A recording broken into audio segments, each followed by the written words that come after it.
ఈ మొక్క ఇక్కడ రిక్వెస్ట్ చేసిన 3000 ఇచ్చినాము అయినా తాడు గీడు నాశనం అంటుంది. దగ్గర 40 లక్షలు అప్పు పెట్టాము రోడ్డు మీద డిమాండ్స్ తాడు గీడు అంటది. ఎంతమంది బ్లాక్ మెయిల్ చేస్తారు, అప్పులు చేసి మేము తెచ్చుకుంటే మీరు వచ్చి బ్లాక్ మెయిల్ చేస్తారు. మేము 3000 ఇస్తాం ఆయన సరిపోదంట. మళ్ళీ పోలీసు చేసుకో అది చేసుకో ఇది చేసుకో అంటారు. ఇష్టం ఉన్నాడు నేను రోడ్ మీద వచ్చిన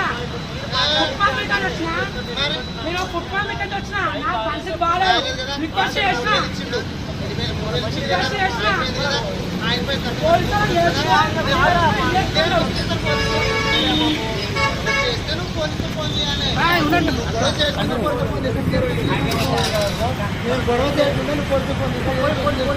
నేమన్నా కామనే అయితే ఇచ్చిపెట్ట